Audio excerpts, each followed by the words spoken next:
At my mom's birthday, my brother's son dumped soda in my lap and yelled, "Grandma says you don't belong here." The table laughed. I wiped my clothes, smiled, and stayed quiet. That night, I pulled my name from their loan. By morning, his car was gone, and at 8 a.m., there was a knock at my door. I opened it and saw my mom's birthdays had slowly turned into some kind of strange formal performance where the golden grandson, my brother's 14-year-old son, Tyler, got more attention than the birthday cake. I usually stayed quiet, gave my gift, made nice conversation, and left early, but that year, something about the invitation felt off from the beginning. Mom called and said, "I'd really love if you'd come, Stephanie. Tyler's been asking if you're going to be there." That alone should have told me everything. Tyler didn't ask about me unless he was planning something. Last night, he wanted a new gaming chair and tried to charm me with compliments about my cooking. 2 weeks later, he told one of his little friends that I used to be a mom but failed, his exact words. I heard it through my cousin's kid, and when I told my brother, he just said, "He's at that age where they test boundaries." So yeah, I didn't expect kindness, but I went anyway because despite everything, I still showed up. My brother's house was louder than usual. There were balloons and 2 store-bought cakes. Tyler had already opened half a dozen gifts and was bragging to some girl about how grandma was going to buy him a car the second he turned 16. My mom was laughing like she just heard the best joke in the world. No one noticed when I walked in. I had to clear my throat and wave before someone offered me a seat. My gift was ignored. The necklace I picked out for Mom stayed in the box all evening. She was too busy telling everyone how Tyler's teacher said he's gifted. Not just smart, but genius level. No one asked me about my business. No one mentioned the fundraiser I hosted 2 weeks earlier. I was just a placeholder, something they couldn't point at and remind themselves they were better than. I sat between 2 people I didn't know. One of them had a beer in each hand. The other took my fork when hers fell. I didn't even say anything. I just let it go. I've been letting it go for years. Then came the moment that changed everything. Tyler stood up. He had a full cup of soda, walked over to me like it was a casual thing, stared right into my face and said, "Grandma says you don't belong here." And then he poured the soda in my lap. It was cold, too sweet. I sat there soaked in it, the sugar already starting to make my thighs sticky. And they laughed. The whole table. My mom turned to her friend and said something about how Tyler just says what's on his mind. My brother actually clapped. I wiped my lap with a paper napkin that made them laugh harder. I smiled quietly, no reaction, no fight. I just sat there like I didn't feel humiliated. But inside, something started turning. It wasn't sadness, it wasn't even anger, it was clarity. They didn't want me there, they never had. And now they made that clear enough for even me to stop pretending. I waited 5 more minutes, excused myself like nothing happened, got in my car, drove home, opened my laptop. My brother had been relying on a family business loan for over a year. He'd begged me to co-sign because Mom guilt-tripped him, and I was still in a haze of grief at the time. My name was on everything. I had power I'd never used until that night. I withdrew my name, froze the account. He wouldn't find out until the bank called in the morning. And when he did, the car parked in front of their house, the one they bought just 3 months earlier, was towed by 7:45 a.m. At 8 a.m., there was a knock at my door. I opened it and saw my brother Mike standing there with that same mix of fake concern and real panic I'd seen on him during every screw-up of his adult life. Except this time, there was no mom to cover for him, no dad to write the check, and no me to pretend it was all going to be fine.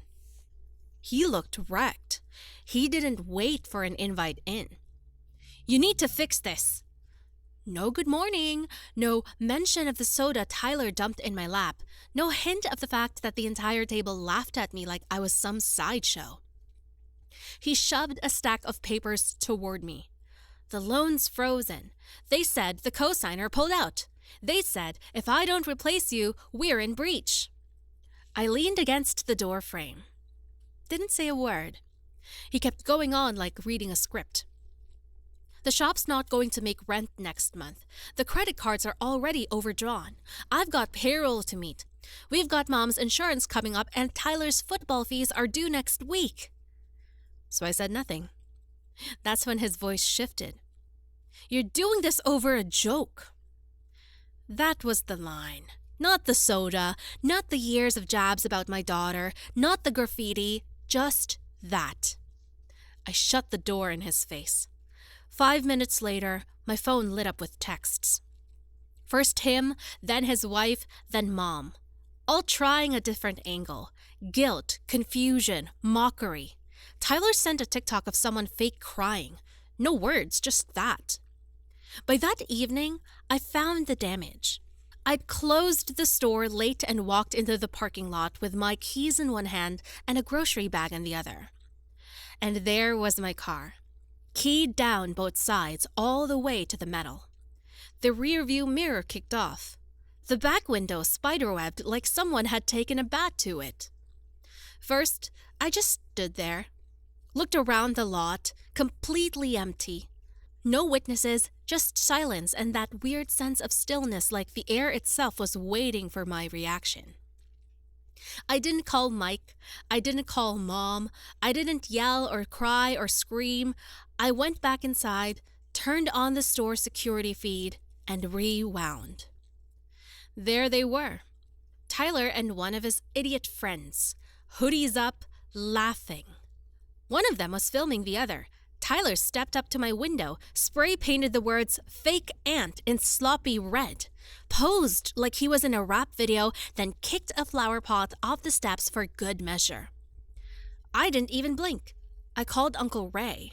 He was at my store in under 30 minutes, sat through the footage without saying a word. When it was over, he leaned back in the chair and said, "You're calling the police. Don't argue." I didn't. He made the call, stayed while I gave my statement. The officer was polite but firm. Said this wasn't the first complaint about Tyler. Apparently, there had been issues at school. Property damage. A few misunderstandings swept under the rug. But this time, it wasn't going away. The next morning, Mike was back at my place. Not knocking this time, just standing across the street, pacing like he was waiting for a miracle. When he realized I wasn't coming out, he started yelling. I couldn't hear all of it, but I caught pieces. Words like traitor, heartless, and you'll regret this. Then my mom called. She left a voicemail saying, "I don't know what got into you. You're letting money come between family over what? Some childish prank?" She still doesn't get it. None of them did. It wasn't about the soda. It wasn't about the window. It wasn't even about the loan. It was the years of being treated like I was a guest in my own bloodline, of being tolerated, not loved. He's not appreciated. It was a slow build, a quiet erosion. They thought because I didn't explode, I wasn't paying attention. They thought I would break. Instead, I watched the cracks form in their foundation for once. And I wasn't done yet. The official charges came through a few days later. Vandalism, trespassing, and property damage. Since Tyler was a minor, the cops had to loop in my brother and his wife. The footage made it easy. Too easy. Honestly, there was no room for denial. No, maybe it wasn't him. I didn't celebrate. I didn't feel triumphant. I just opened the store like usual, swept up a few leaves outside, and got back to work. But the phone started ringing more. Customers told me my brother had been going around saying I faked the whole thing, that I edited the footage. One of my vendors even got a visit from my mom who warned him I was unwell and probably headed for another breakdown. I didn't respond. Instead, I sat down and made a list of everything they were tied to. Everything I'd once handed over with trust. First was the business loan, already frozen. Next was the lease agreement. My brother's second location. I co-signed that too. Then there were the accounts I set up to help his wife launch her Etsy boutique. The PayPal, the Stripe, the tax ID, all registered with my name. And that was my mistake. I gave too much, trusted too easily. I was taking it back. By the end of the week, I'd severed every financial tie, closed the accounts, pulled permission, alerted tax services to remove my info from anything that had her name attached to it. They wouldn't be able to collect a penny without facing audits they weren't ready for. It was methodical, clinical, and the fallout was immediate. Their boutique store shut down within 48 hours. My brother's lease bounced and the landlord put an eviction notice on the door. He tried to call me 17 times in one day, left voicemails that went from pleading to threats to something that almost sounded like crying. Mom called again too. This time, her tone had changed. She told me I was tearing the family apart, that Dad wouldn't want this. Funny, considering Dad was the only one who ever treated me like a partner instead of a backup plan. And that's when it hit me. They thought what they built was theirs. They acted like I was lucky to be part of it. But the truth was, it had all been mine from the start. My effort, my name, my backing, my risk. They never respected that because respecting it would mean acknowledging I had power. And they hated the idea of me holding anything they couldn't control. So they lashed out. One night I came home and found the front window of my store smashed again. This time, they didn't even bother hiding it. A rock sat on the floor with a note rubber banded to it. One line, "You'll be alone forever." It didn't scare me. It didn't even make me angry. I picked up the rock, taped the note to the wall inside my office, and called Uncle Ray again. He came the next morning with a lawyer, said we were pressing full charges this time, and if the court asked for emotional damages, we'd go for that too. I didn't argue. I didn't hesitate because now this wasn't just about a birthday party or a soda stain or a broken window. This was about finally drawing a line in permanent ink. They weren't family anymore. They were just people with my last name. The court date was set. Tyler was being charged as a minor, but the civil suit wasn't just about him anymore. It was also about the damage to my store, my car, and now, because Uncle Ray wouldn't let anything slide, the harassment. We had the video, the note, witnesses, and a very good lawyer. I expected things to get quiet while they panicked behind the scenes. But that's not what happened.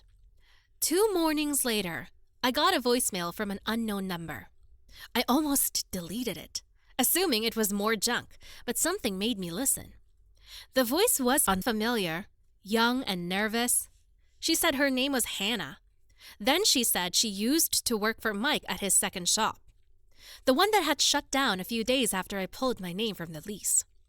She said she didn't know what was going on at first, but when she heard about the lawsuit, something started bothering her. She'd overheard a conversation weeks earlier. Mike was talking to his wife about making her look unstable. She didn't know who he meant at the time.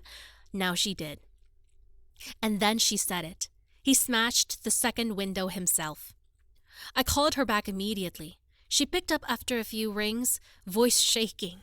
Said she was done staying quiet. Said she had texts, receipts. She didn't want to be part of their mess, but she couldn't sit with it anymore either. I gave her the lawyer's info. She sent over everything. That same night, another woman reached out. Said she used to help Mike's wife with her online boutique. She'd seen fake invoices with my name on them sent to vendors, written up like I was a co-partner. All wise, she said they used my name to secure supplier deals, get early shipments, and even for a refund scam once. Then a third woman messaged my store's Instagram account. Same story, more dirt. I sent it all to Uncle Ray. By the next morning, the case had evolved from petty vandalism dispute into something far more serious. Fraud, misrepresentation, identity misuse. Our lawyer filed amendments to the original claim within hours. They weren't ready for that. And I thought for a second that they'd back down, maybe apologize, maybe go quiet, but they didn't. They doubled down. Late that night, I heard a noise outside. I checked the camera feed from my phone. There they were. Mike, his wife, and my mom standing in front of my store, not moving, just staring through the glass like they were waiting for something. Then Mike took out his phone and started live streaming. I watched it in real time. He called me a parasite, said I was milking my daughter's death for attention, said I was trying to destroy the family legacy, said I was unstable and needed help. All while my mother stood silently behind him, her arms crossed, not saying a word, not stopping him. They didn't realize I was watching from the apartment upstairs. I didn't go down, I didn't yell or confront them. I just called the police and emailed the live stream to our lawyer.